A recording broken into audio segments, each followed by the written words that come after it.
Hello friends, today I shall be speaking to you about the comprehensive question which is asked by the IO during the interview. First, what is the purpose of asking this question? And second, how should you handle it? Now, say a comprehensive question comprises of 6, 7 or 8 small questions about your job or your education or your home life, right? A comprehensive question touches upon various aspects of that. It gives you an outline to speak so that you speak on those lines. So aim of this comprehensive question is to draw out more information from you about your a specific part of life, maybe education, maybe job, maybe home life. So you speak in your own way for about 5 to 7 minutes on that issue. It gives you more information. Besides, the secondary aspect is also your ability to comprehend. What happens, people who are little anxiety prone, they by nature tend to forget a number of questions, right? So that's a secondary part. But broadly, the aim is to draw out more information about you, about a particular part of your life in your own way, so that he understands you better. And then, of course, he does probing, etc. Now, a few things to keep in mind while answering the comprehensive question.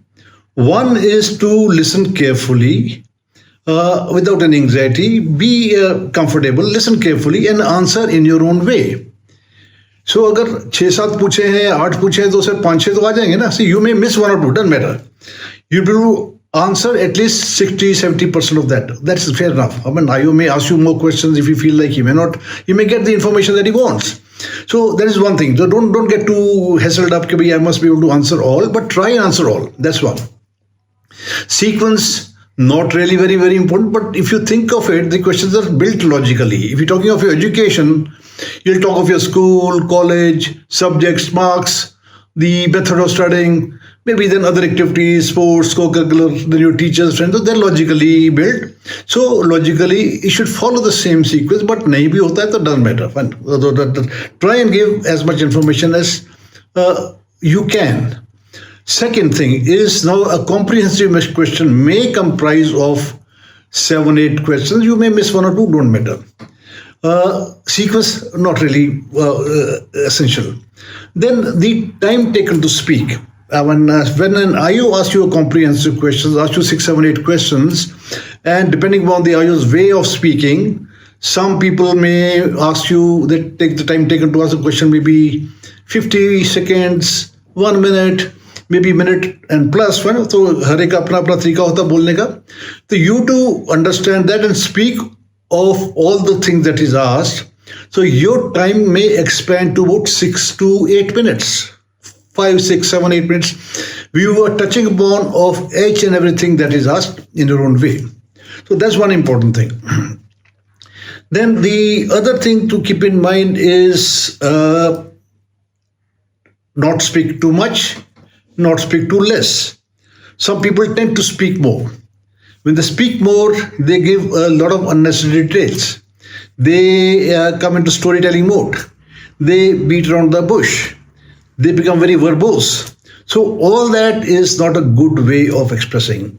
What you speak should be reasonable. It should cover necessary details without going into infectious, not required inputs. That is not a good. So it's all a function of your reasoning and logic. Appropriate, uchit kya hona chahiye. And speaking too less is also not good. Some people speak only about 2 minutes or 3 minutes. So they're too brief. That is also not good. So therefore, it should cover everything in reasonable details without going into unnecessary inputs. Right? Being specific, don't beat around the bush. So this is another thing to keep in mind. The next thing to keep in mind is the way of speaking. Your expressions, your body language, all those are very, very important. A lot of candidates when they speak, they're very opaque in their expressions. They have a poker face. They just won't have their eyes open and their mouth is speaking something, but there's no impact. How do you make an impact when you speak? See, it has to be reasonably emotive when you speak. There should be reasonable modulation of your voice, listen pauses, highlight a few things, connect with the IO, have a good body language. So all those make good sense when you speak well. But a lot of candidates just would speak, वो जैसे शुरू कर दिया बंद कर दिया, and there's no impact of that. Impact comes from your expressions, impact comes from your eyes, impact comes from your body language, mannerisms, expressions, modulation of your voice. So all those things are important things that you must learn and develop to be able to converse with anyone else. So it's a conversation, to be able to converse well. So that's an important thing. And another thing to keep in mind is about watching the IO. He's also watching you, you also watch him. Just have that kind of eye contact with him, and you also get a sense of what he's asking and where are you going, and maybe are you right or no. So that is also a very, very important thing. Thank you.